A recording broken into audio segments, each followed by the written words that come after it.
Why, hello there! So you want to play Arkham Horror LCG? You want to build your own deck? You don't actually want to build your own deck? Well, you've come to the right class. Welcome to every Mystic deck ever! Let's go right ahead into our Mystic Build-A-Bear workshop. What you're looking at is the stereotypical Mystic. Our example will be Jacqueline. Well, she apparently has an ability as well, but that's not what we care about today. What jumps into our eye immediately is what we want to be building around. Yep, it's willpower. We have a good stat line, let's leverage it. Fortunately, our class is all about leveraging willpower. But first, let's start with enhancing our strengths. Let's go into our accessory slot. This is our +1 willpower slot. As you see, this card is more to it than just that, which brings us to our first choice. Do we want 2 Horror Soak with our Holy Rosary? Do we want the occasional card draw from Crystal Pendulum? Or do we want +1 intel? Wait a moment. This is way more expensive for a stat we don't have? Skip this. So what I'm thinking is, card draw is great, let's go with that. We're taking the Crystal Pendulum. Okay, Handslot. Other classes rely on this to hold the tools to do their job. We are a Mystic though, we don't care about this. We only have some mediocre cards like Ritual Candles, or a bit of a waste of resources in Scrying Mirror or Sign Magic. Come on, what do you want? Oh my! It's a willpower card! We do love willpower. Safe bet, we're taking this. Swordcane is a reliable workhorse as an evasion tool or to help us out with odd health enemies we want to save our combat spell charges on. What else do we have? Huh, a horribly inefficient book. This is so... interesting. Okay, let's try this as well. Card draw is fantastic, as long as we don't need 4 but 1 action for 3 cards. The taboo list finally makes this card relevant. Thanks, Newman! Let's dive into our most important slot next. The Arcane slot. But first, just a quick auto-include. We do love spells. We have great defense in our high willpower. Arcane research basically is free real estate. And we do want those experience points. Okay, where were we? Oh yeah, Arcane slot. So, evasion is covered by a hand slot, so we don't need that anymore. What else? We have utility... well, we have combat and investigation left. Let's start with fighting. We have great willpower, so ideally we use that for fighting. And I'd say +1 damage is what we would expect from a weapon. Oh, we have 3 carbon copies of this card? Great. We have another actual decision. What kind of token do we like or dislike? This is supposed to be independent of player count for the most part. We can't expect anyone to play curse cards for us, and we are a Mystic. We don't really have those ourselves. Thus, looking at Armageddon, let's go with a cheaper option with more charges. As a Mystic, we do care less about horror than damage, so I'm thinking we want to skip Azure Flame and take the classic, Shriveling. By the way, it's great to have another reason to dislike spooky tokens. For our consistency though, we would prefer to go with a backup option, so let's go back and take 1 copy of Azure Flame as well. Right into investigation. We would love to use our willpower again, obviously. I think we would like +1 clue as well, right? If only we had... Oh, another choice. Well, we have 3 good imposters of one another again. Eye of Chaos, Clairvoyance and Rite of Seeking. This time we have a wild card, Sixth Sense. This doesn't help us with action compression, we're only getting 1 clue per investigation. It does, however, help us to be able to investigate as we can't investigate with a stat we don't have. So using willpower enables us to. We're building a generic Mystic deck here, and in true solo, the action compression of additional clues isn't that important. So our first pick is actually going to be Sixth Sense.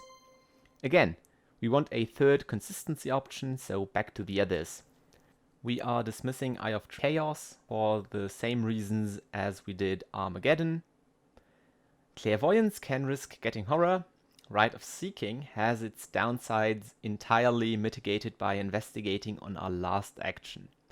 That might lead to suboptimal play though, so it's an actual 50-50 here. I'm going to take one copy of Rite of Seeking. Okay, ally slot. Done. Let's go into our events. First of all, okay, I can go back and at least justify Initiate a little bit. So, willpower is usually a defensive stat, and it's basically the only stat we care about, so we need our spells to leverage it offensively and productively. Initiate helps us to get to the spells we need in the moment, so it's just an incredible consistency choice. So now, let's go into our events. First of all, the defensive suit. Deny Existence is just amazing and reactive. It's a great safety net to have in your hand for any detrimental skill tests, especially on treacheries. On a similar note, treacheries are a lot less scary knowing you can cancel them. We take Ward of Protection and never look back. Next up, we want some economy. We're playing a whole bunch of spells, so Uncage the Soul is a given. It requires us to have a spell in hand, but it rewards us by saving the play action compared to Emergency Cache, for example. And it has relevant icons if we don't need it. A Mystic deck is expensive, so we want another economy event. Now we do have a choice.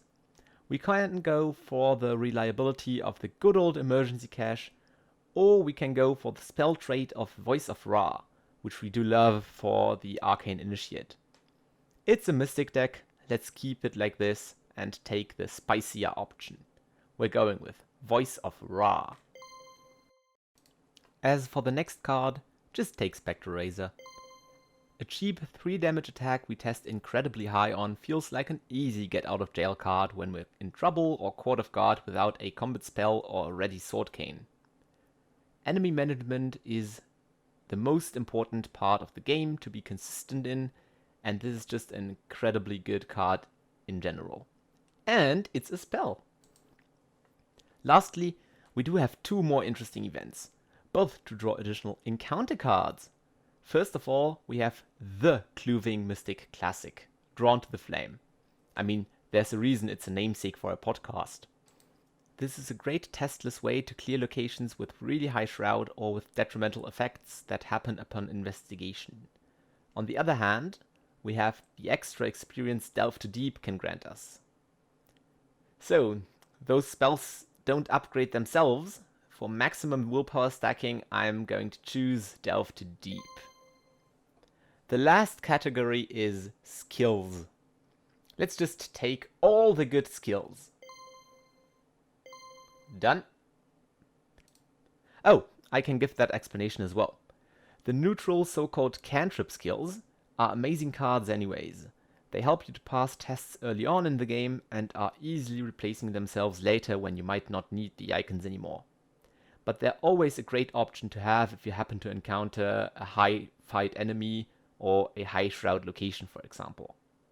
On the other hand, we have the mighty 4 icons of Promise of Power. This is enough to even pass a test with our other stats. Some scenarios require that or heavily incentivize, and this is our only great option to achieve that. Great card, Mystics finally have an enjoyable skill card. We're taking that. So this is our finished deck.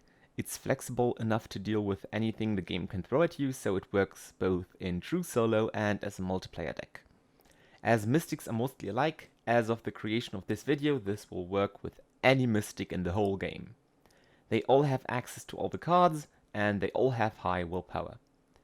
While the 4 willpower Mystics tend to suffer a bit, they can still pull this off, at least on standard, without resorting to the need of using Hawkeye cameras instead of one of the other Handslot items. Additionally, there's something to work with for most abilities. You lack Look cards for Gloria and Horror Healing for Agnes, but both work without. On the other hand, you have Jacqueline's ability to manipulate the Chaos Bag, and Voice of Ra, for example, Akachi's additional charges, Marie's extra Doom action and Arcane Initiate, or Diana's synergy with Cancel and Ignore cards. Speaking of Diana, she's the only investigator that requires a little tweak as her deck size differs from the others. Just add 5 cancel cards to match her 35 card deck size. I'd recommend any 5 of Dark Prophecy, Eldritch Inspiration, Dodge, and Delay the Inevitable. As for the newest entry to the Mystic roster, if you want to play Parallel Agnes, you have to cut down to 25 cards. I'd suggest to cut down your consistency options, which would be 1 copy of Crystal Pendulum, 1 copy of Sixth Sense, 1 copy of Shriveling, 1 copy of Sword Cane, and 1 copy of Voice of Ra. One last suggestion I'd personally go for in multiplayer is change Sixth Sense into another copy of Rite of Seeking and a copy of Clairvoyance, but you can totally keep it as is. You are now ready to build your own deck. Just follow my Mystic Build-A-Bear workshop blueprint and jump right into your Mystic experience. MJ Jeremy, could you add a Mystic Investigator that feels a little bit different, like really different, or expand the class identity to have a different playstyle available? Pretty please? I don't want this to work with every single Mystic. Anyways, thank you so much for watching. What was your favorite experience playing a Mystic? Tell me in the comments down below. If you enjoyed the video, then be sure to give it a like and subscribe to this channel for more Arkham videos in the future. Furthermore, I stream on my Twitch channel every week, link is in the description. I'll see you next time and have a great day.